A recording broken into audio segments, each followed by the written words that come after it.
As a new international student, you would be excited, and you may also face a lot of challenges and difficulties. This video introduces the basic rules about academic work. We will provide detailed information about each rule and highlight great resources to help you succeed. The objectives of this video are to help you identify what academic integrity is, the common types of academic dishonesty, what plagiarism is, and how to use quotations and citations to avoid plagiarism.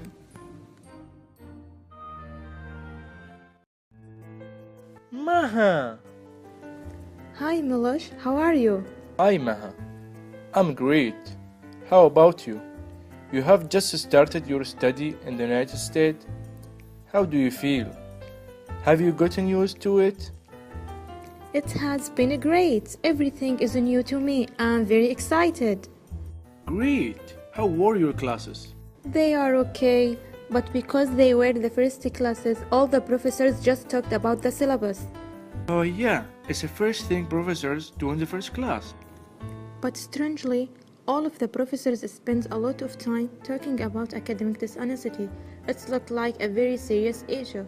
The professor said a small infraction would result in losing all points for an assignment, and one of the professors related plagiarism to criminal act. He also said we may fail the class or even be expelled from the university. I was kind of scared. Yes, plagiarism is a very serious issue. If you commit any cheating characteristics, you are in a big trouble. But as long as we don't cheat on tests and we do our assignments by ourselves, we will be okay, right? There is nothing to worry about, is there? No, it's not that simple. What? Why? Of course, you cannot cheat on tests and you cannot have others do your assignments. However, in addition to that, you may still get in trouble unintentionally. How? It may because you didn't appropriately cite, quote, or paraphrase the sources you used according to standards set by the professor.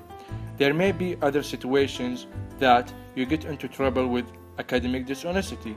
I'm not very clear about that. That's why I made an appointment with the librarian, Miss Miller, to ask her about academic integrity. I am now heading to the appointment. Do you want to come with me? Oh, great. I will go with you. Hello, guys. Come on in and have a seat. Hello, Miss Miller. My friend Maha is also interested in academic integrity and how to avoid plagiarism, so I asked her to join me. Okay, great. Welcome. I'll be happy to explain everything about academic integrity. It'll be of great benefit to you if you know about that. First of all, do you know what academic integrity is? I think it's the rule that requires us to be honest in our academic activities. It means we cannot cheat and we have to do our own assignments. Yes, you're right. Academic integrity means honesty and responsibility in scholarship. All of your academic work should result from your own efforts. The opposite phrase of academic integrity is academic dishonesty. According to the Code of Student Conduct made by Indiana State, academic dishonesty includes cheating on tests, plagiarism, forgery, multiple submissions, facilitating academic dishonesty, misuse of academic resources, and misuse of intellectual property. Wow! We didn't know academic integrity contains so much information. These are the types of academic dishonesty. Do you know what all of these mean? I know cheating on examination means we cannot look at others' answers and we cannot let others copy our answers either, and we cannot use any unauthorized materials or equipment during the exam. Am I right? Yes, you're absolutely right. While you are taking an exam, using or attempting to use any materials or assistance that are not authorized by the instructor is cheating. How about plagiarism? Do you know what that means? I think it means using others' work as your own. Correct. But watch what I'm doing.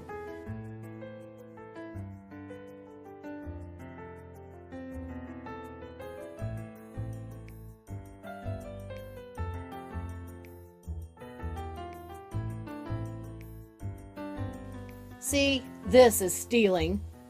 Plagiarism is the same thing. The only difference is that plagiarism is stealing intellectual properties. Intellectual property belongs to the person who created or produced or wrote the design, the journal article, or the artistic work. It is shared with others, but the creator still needs to receive credit. If part of the work is borrowed, if you want a quote from a book, a journal article, or even something you found on a website, you still want to be sure the creator, not you, is properly credited or cited. Milosh told me that we may plagiarize either intentionally or unintentionally. Is that true? Oh yeah, that is true. You may plagiarize intentionally, like this. Hey, Maha, can you do my assignment? I'll pay you $10. Or, see, this is my paper for CIMT 640. My CIMT 720 class professor asked us to write about the same topic, so I'll just change the course name and submit it to my 720 class. What's the big deal? I didn't steal from anyone. I wrote it. But can I do that? No. Right. Multiple submissions is also a type of plagiarism. Some institutions call it self-plagiarism. If you need to reuse your own work, you also need to cite it. Otherwise, it is plagiarism. These types of plagiarism are easy to avoid, but sometimes students may not be aware they have plagiarized. Do you know how that happens? No, I was confused. It is impossible that you don't know whether the work was created by you or not. You know whether the paper was created by you, but oftentimes you need to use others' work in your paper or assignment. For example, when you write a paper, you may need to quote from an article or a book to make your point. Like this. Hypertext learning environments can be particularly confusing because learners have difficulty seeing the structure of the lesson. Dillon and Jobst, 2005. The author of this book used Dillon and Jobst finding to support his idea. In this case, you must be very careful. If you want to use the exact words from the article, which is called direct quotation, you must use quotation marks and provide a citation. If you do not use the direct quotation, you must paraphrase and cite it. Otherwise, it's plagiarism. Milosh told me about that, but I'm really confused with these things. Quotation, paraphrase, and citation. Yes, they are kind of complicated. Look at this file on my computer. I will explain all of them to you. We will first look at what quotations, paraphrasing, and citations are, and I will provide examples for each one for clarification. There are certain formats for quotations and citations. The most common are APA, which is the American Psychological Association's citation style, or MLA, which is the Modern Language Association. The education field uses the APA format only, so I will talk about the APA format only. A citation is the information needed to locate the article or the book. A citation comprises two parts, in-text citation and the reference list. This is a complete citation of a book. It includes the author's name, the title of the book, the year when it was published, the city where it was published, and the publisher. In APA format, for articles, a complete citation includes the author's name, the title of the article, the name of the journal in which the article was published, the volume number or issue number of the journal, the year when the article was published, and the page numbers of the article in the journal. Remember, the most important thing is citing the source. Failure to cite a source equals plagiarism, so never forget to cite. My next question is, what should we cite? These are the things that you must cite: facts, statistics, or any other information that is not common knowledge, direct quotes from sources and paraphrases of sources, and summaries of sources. If you are not sure whether you should cite it, cite it. Do you have any idea of how citations work? I understand what common knowledge is, but what are direct quotations and paraphrases? Good question. Now, I will explain what the direct quotations and paraphrases are. A quotation is also called a direct quote. It is the word-for-word copying of another person's work. When you use quotations, you must add quotation marks at the beginning and at the end of the quoted material, and of course, you need to cite it. There are two types of quotations, short quotations and long quotations. Short quotations are comprised of less than 40 words. Short quotations can be placed into the body of the paper and have quotation marks around it. Long quotations contain 40 words or more. Long quotations should be placed in a freestanding block of text, which is why it is also called block quotation. Quotation marks are not needed for long quotations. This is an example of short quotation. For a short quotation, quotation marks must be applied at the beginning and at the end of the quote. The page number must be placed at the end of the sentence in parentheses, and the author and the year of the work must also be provided, which is called an in-text citation. The citation should also be included in the references list. In this example, the text in the square is a long quotation, also called block quotation. The quotation should be indented about ½ an inch from the left margin. Quotation marks are not needed, but a complete citation is needed, including the author, publication year, and page number. I believe you are able to recognize the quotations, aren't you? Yes, I think I can. Great. Now, the question is, when should we quote? Do you remember I mentioned that we should cite quotations and paraphrases? Not all sources should be quoted. Generally, most of your paper should be in your own words. Quotations should be used only when you have a good reason. If the author has expressed an idea in a very powerful way, and restating it in your own words would weaken it, it is better to quote it.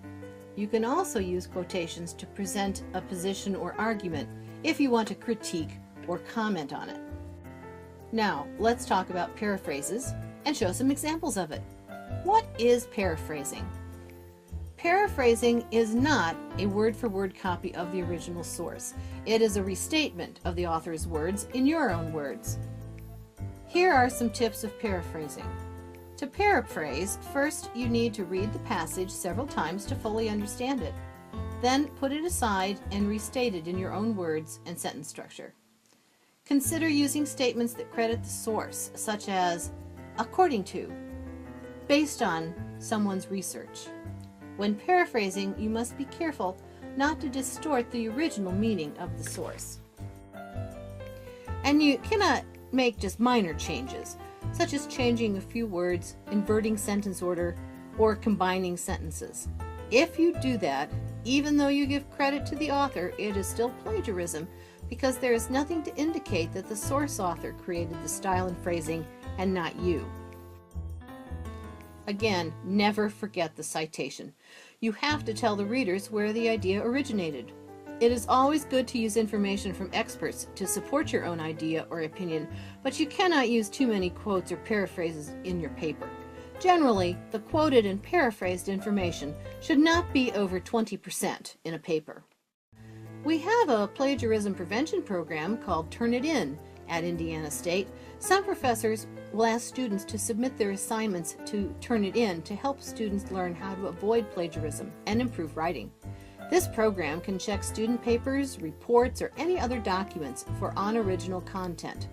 The result will indicate how much of the paper is similar to existing sources. Here is an example of a quotation and an example of paraphrasing. Pay attention to the differences of their citations. For more information on how to cite and quote, you can go to the ISU Math and Writing Center's website. The link is liveguides.indestate.edu/math and writing. There is also a flow chart that can help you avoid plagiarism. Here is another important thing that you need to know: primary and secondary sources. A primary source refers to a document that was created during the time of study. These sources offer an inside view of a particular event. Some types of primary sources include original documents, creative works, relics, or artifacts. A secondary source is created at a later time than the event being researched by someone who did not experience that event. Credits should be given to the creators of the original or primary source. A secondary source interprets and analyzes primary sources. Examples of secondary sources include a journal or magazine article which interprets or reviews previous findings, a history textbook, or a book about the effects of World War I. It is always best to read the original or primary sources, but sometimes the original work is difficult to obtain or it was published in another language. In this case, you would need to cite the original or primary sources in the text of a paper or a book, which is the secondary source. For example, according to Freud, as cited in Skinner, 1923, instructional design should. So Freud is the primary source and Skinner is the secondary source. Your reference list should contain the secondary source only. Secondary source is appropriate if you cite it properly, but it is recommended to use the primary source whenever possible because the secondary source is someone else's analysis of a particular problem, not your own.